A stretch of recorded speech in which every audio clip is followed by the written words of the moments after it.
Karimnagar PMJ jewellery shop లో కాల్పులు కలకలం రేపాయి. తుపాకులతో షాపులోకి చొరబడ్డ 6 దొంగలు సిబ్బందిపై కాల్పులు జరిపారు. భారీగా బంగారు ఆభరణాలు దోపిడీ చేశారు. దుండగుల కాల్పుల్లో 4 సిబ్బందికి గాయాలయ్యాయి. వెరైటీగా ఇదే అంశానికి సంబంధించి మరిన్ని అప్డేట్స్ ని మా ప్రతినిధి సునీల్ అందిస్తారు. సునీల్, పట్టపగలే అటు కరీంనగర్ లో ఒక్కసారిగా బంగారం షాప్ లో దుండగులు ప్రవేశించి బంగారాన్ని దోచుకెళ్లినటువంటి సంఘటన ప్రస్తుతం తెలంగాణ రాష్ట్ర వ్యాప్తంగా కూడా తీవ్ర సంచలనంగా మారిందని చెప్పవచ్చు. ఇప్పటికే దీనిపై తెలంగాణ డీజీపీ అటు సివి ఆనంద్ కూడా దీన్ని పర్యవేక్షిస్తున్నారు. అసలు ఎవరు దొంగలు ఏంటి, అక్కడ ఉన్నటువంటి కరీంనగర్ కమిషనర్ తో ఇప్పటికే మాట్లాడడం జరిగింది.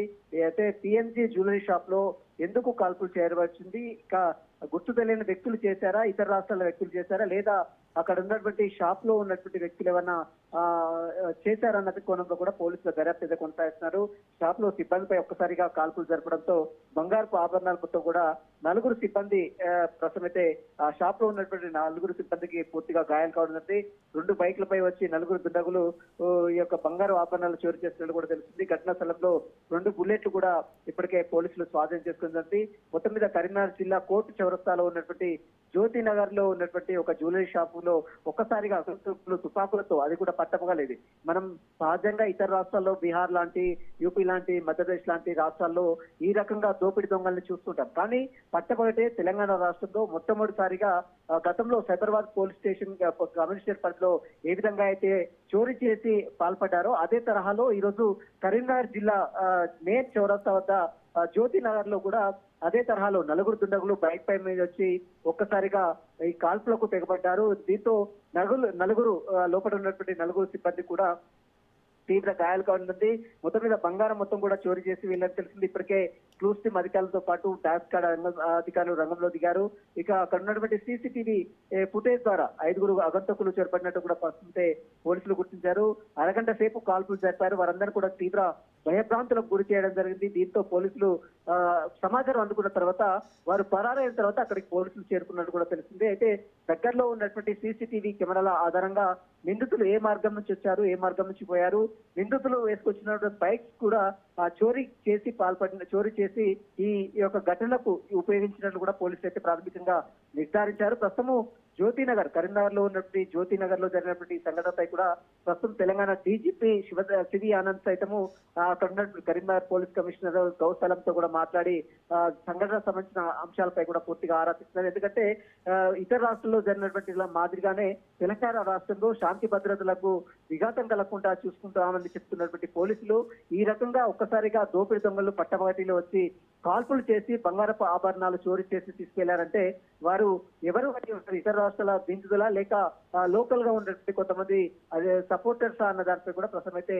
పోలీసులు అయితే దర్యాప్తు చేస్తున్నారు. గతంలో జరిగినటువంటి సైబరాబాద్ కమిషనర్ పరిధిలో ఏ తరహాలో సంఘటన జరిగిందో అదే తరహాలో ఇప్పుడు కూడా కరీంనగర్ లో కూడా అదే తరహాలో సంఘటన జరిగింది. కాబట్టి వాటికి వీటికి ఏమైనా లింక్స్ ఉన్నాయా, అందులో పార్టిసిపేట్ చేసినటువంటి నిందితులు దీంట్లో ప్రమేయం ఏమైనా ఉందా, వాటికి సంబంధించినటువంటి వివరాలపై కూడా పోలీసులు అయితే ఆరా తీస్తున్నట్టు కూడా సమాచారం తెలిసింది. ప్రస్తుతం ఈ జరిగినటువంటి సంఘటన రాష్ట్ర పోలీసు మొత్తం కూడా పూర్తిగా అప్రమత్తం చేస్తున్నటువంటి పరిస్థితి ఉంటుంది. ఎందుకంటే ఇప్పటికే బంగారం షాప్ యజమానుల దగ్గర నుంచి బంగారం రోజు రోజుకు విపరీతంగా గణనీయంగా పెరుగుతున్నట్టు నేపథ్యంలో బంగారపు ఆభరణాలనే టార్గెట్ చేశారు నిందితులు. ఒకవైపు వరుస చైన్ స్నాచింగ్లు కావచ్చు, ఇప్పుడు జ్యువెలరీ షాపులపై అటాక్ చేసి దొంగతనాలు కావచ్చు, దోపిడీలు కావచ్చు.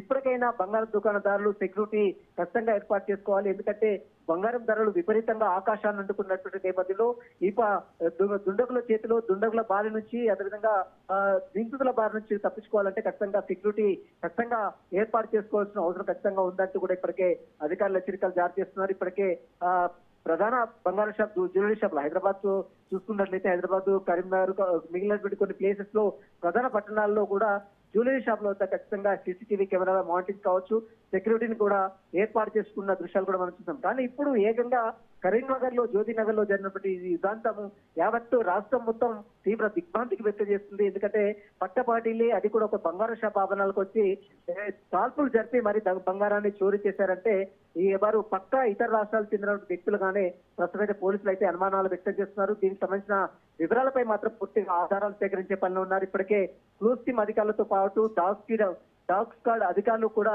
పూర్తిగా దర్యాప్తు అయితే కొనసాగిస్తున్న పరిస్థితి మాత్రం మనం చూడొచ్చు. దీనికి సంబంధించిన దాంట్లో ఇప్పటికే హైదరాబాద్ కరీంనగర్ పోలీస్ కమిషనర్ గా ఉన్నటువంటి గౌస్ అలం కూడా అక్కడ చేరుకుని పూర్తిగా నిందితుల దగ్గర నుంచి కూడా అక్కడ షాప్ యజమానుల దగ్గర నుంచి కూడా వివరాలు సేకరిస్తున్నారు. షాప్ లో ఉన్నటువంటి సీసీటీవీ కెమెరాలతో పాటు అక్కడ చుట్టుపక్కల ఉన్నటువంటి సీసీటీవీ కెమెరాలతో కూడా పూర్తిగా అనాలిసిస్ చేస్తున్నారు. ఏ మార్గం నుంచి వచ్చారు, ఏ మార్గం నుంచి వెళ్లారు, వీటన్నిటిపై కూడా పూర్తిగా ఆరాధిస్తున్న పరిస్థితి కనపడుతుంది. ఏది ఏమైనప్పుడు కూడా కరీంనగర్ లో పట్టబడిలే ఈ యొక్క జ్యువెలరీ షాప్ లో కాల్పులు చేసి మరి బంగారం చోరీ చేసినటువంటి ఘటనపై మాత్రము యావత్ పోలీసు యంత్రాంగం మొత్తం కూడా పూర్తిగా అలర్ట్ అయింది. అన్ని కరీంనగర్ జిల్లా సరౌండింగ్ ప్రాంతాలు మొత్తం కూడా పూర్తిగా అప్రమత్తం చేశారు. నిందితులు ఏ రాష్ట్రానికి చెందినట్టు, ఎక్కడి నుంచి వచ్చారు, ఎక్కడి నుంచి వెళ్తున్నారు అన్న కోణంలో కూడా పోలీసుల దర్యాప్తు అయితే కొనసాగుతుంది. సునీల్, అంటే ఇదంతా చూస్తే ఒక పక్కా ప్లాన్ ప్రకారమే దొంగలు ఒక పక్కా ప్లాన్ చేసి ఇలాంటి చోరీకి పాల్పడినట్టుగా మనకు అనిపిస్తుంది. సో ఇప్పటికైనా జ్యువెలరీ షాప్ యజమానులు అక్కడ పోలీసులు ఏం చెప్తున్నారు? ఎందుకంటే ఇప్పటికే కరీంనగర్ సిపి అక్కడ ఘటనా స్థలాన్ని పరిశీలించినట్టుగా తెలుస్తుంది. ఖచ్చితంగా, ఎందుకంటే సైబరాబాద్ ఇదే తరహాలో సైబరాబాద్ పోలీస్ కమిషనరేట్ పరిధిలో గతంలో కూడా ఒక ఘటన జరిగింది. అది కూడా ఏకంగా కాల్పులు చేసి మరి సైబరాబాద్ కమిషనరేట్ పరిధిలో ఉన్నటువంటి ఒక జ్యువెలరీ షాప్ లో కాల్పులు చేసి బంగారాన్ని ఎత్తుకెళ్ళినటువంటి ఘటన ఛేదించారు పోలీసులు. కానీ మెయిన్ అక్యూజ్డ్ ఎవరున్నారో, మెయిన్ ముద్దాయి ఎవరున్నారో అతన్ని మాత్రం ఇప్పటికైతే పోలీసులు పట్టుకోలేరు. కానీ అదే తరహాలో ఇప్పుడు మనం కరీంనగర్ జ్యోతినగర్ లో జరిగినటువంటి సంఘటనలు కూడా యాజ్ టీజ్ గా, అంటే ఏ మాత్రము తావు లేకుండా అదే ఘటన యాజ్ టీజ్ గా కరీంనగర్ లో చోటు చేసుకుంది. అయితే ఈ పక్క ప్లాన్ తోనే ఈ ఘటన చేసినట్టు తెలుస్తుంది. ఎందుకంటే గత కొంతకాలంగా ఎవరైనా కాల్పులు జరపాలంటే డైరెక్ట్ వెళ్ళి చేయలేరు. ఎందుకంటే ఇలాంటి ఘటనలో మనం గతంలో జరిగినటువంటి సంఘటనలు ఉదాంతాలకు మనం అనేకం చూస్తాం. ఎందుకంటే ఒక ఘటన చేయాలంటే దానికి ముందస్తుగా ప్రణాళికలు సిద్ధం చేస్తారు, రెక్కి నిర్వహిస్తారు, ఎప్పుడు వెళ్తున్నారు, ఎప్పుడు అందులో ఎంతమంది ఉంటారు, ఎంతమంది బయట ఉంటారు, ఎంతమంది సెక్యూరిటీ ఉంటుంది, అసలు సీసీటీవీ కెమెరాలు పనిచేస్తున్నాయా లేదా, సెక్యూరిటీ ఏమైనా ఉన్నాయా లేదా, ఎక్కడి నుంచి రావాలి, ఎక్కడి నుంచి ఎగ్జిట్ కావాలి, ఎక్కడి నుంచి ఎంట్రీ కావాలి, మళ్ళీ చోరీ చేసిన తర్వాత కాల్పులు చేసిన తర్వాత అప్పుడు ఎక్కడి నుంచి ఎట్లా పరారు కావాలి, ఏ వాహనాలను ఉపయోగించాలి. ఎందుకంటే దొంగతనాలు చేసి ఉపయోగించిన వాహనాలే ఎక్కువగా దుండగులు ఈ రకంగా వాడుతుంటారు. మన గతంలో చూసినటువంటి ఘటనలో కూడా వారు ఉపయోగించిన వాహనాలు కూడా అది కూడా చోరీ చేసి తీసుకొచ్చిన వాహనాలే. ఇక్కడ మనసులో 2 బైకుల్లో వచ్చినటువంటి 5 నిందితులు కూడా అది కూడా దొంగతనం చేసినటువంటి బైకులను తీసుకొచ్చి ఈ ఘటనకు పాల్పడినట్టు తెలుస్తుంది. అయితే కంట్రీ మేడ్ వెపన్స్ ని ఉపయోగించారు, 2 రౌండ్స్ బుల్లెట్స్ కూడా అక్కడ స్వాధీనం చేసుకున్నారు. కాబట్టి ఇదంతా కూడా పక్కా ఇతర రాష్ట్రాలకు చెందిన వ్యక్తులుగానే పోలీసులు అయితే ప్రాథమికంగా కొంత నిర్ధారించారు. ఇప్పటికే అక్కడ కరీంనగర్ పోలీస్ కమిషనర్ గౌస్ అలం కూడా అక్కడ చేరుకున్నారు. కాబట్టి వాటికి సంబంధించినటువంటి వివరాలు సీసీటీవీ అనాలిసిస్ తో పాటు clues team, dog squad team కూడా అక్కడ చేరుకుంది. ఎందుకంటే గతంలో ఉన్నటువంటి ముద్దాయిల ఫింగర్ ప్రింట్స్ ఇప్పటికే పోలీసుల చేతిలో ఉన్న నేపథ్యంలో ఆ ఫింగర్ ప్రింట్స్ కి ఈ ఫింగర్ ప్రింట్స్ కి ఏమన్నా మ్యాచింగ్ అవుతాయా?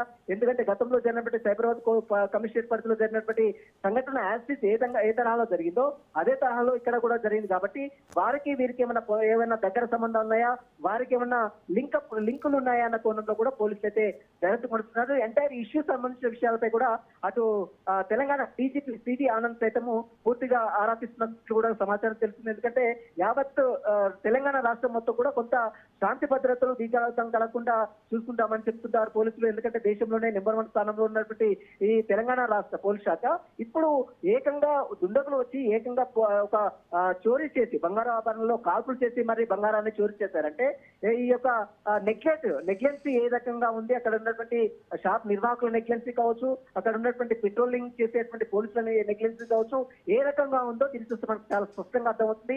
ఇప్పటికైనా పోలీసు యంత్రాంగం అప్రమత్తంగా ఉండాలి. ముఖ్యంగా షాప్ యజమానులు, జ్యువెలరీ షాప్ యజమానులు, ఎందుకంటే బంగారం విపరీతంగా రోజు రోజుకు 1,50,000 నుంచి 1,70,000 వరకు పోతున్నటువంటి నేపథ్యంలో ఏ రకంగా చిన్న గొలుసు దొంగలను చేసినా ₹1,00,000 ఎటు పోవనే ఒక మైండ్ సెట్ తో దొంగలు ఆలోచిస్తున్నారు. ఇప్పటికే మనం చూడవచ్చు బంగారం పెరిగినప్పటి నుంచి విపరీతంగా చైన్ స్నాచింగ్లు తెలంగాణ రాష్ట్ర వ్యాప్తం కూడా విపరీతంగా జరిగాయి. ముఖ్యంగా హైదరాబాద్ రాష్ట్రంలో కూడా ఇటీవల కాలంలో అటు 4 కమిషనరేట్ పరిధిలో హైదరాబాద్ కమిషనరేట్ కావచ్చు, సైబరాబాద్ కమిషనరేట్ కావచ్చు, మల్కాజ్గిరి కమిషనరేట్ కావచ్చు, ఫ్యూచర్ సిటీ కమిషనరేట్ కావచ్చు, ఈ 4 కమిషనరేట్ పరిధిలో కూడా విపరీతంగా చైన్ స్నాచింగ్లు విపరీతంగా జరుగుతున్న దృశ్యాలు కూడా మనం రోజు చూస్తున్నాం. కాబట్టి ఇప్పుడు బంగారం రేట్లు విపరీతంగా పెరుగుతున్న నేపథ్యంలోనే నిందితులందరూ కూడా బంగారం దుకాణాన్ని టార్గెట్ చేశారు. ఇక్కడ టార్గెట్ చేసిన మొత్తం కూడా బంగారం పైనే.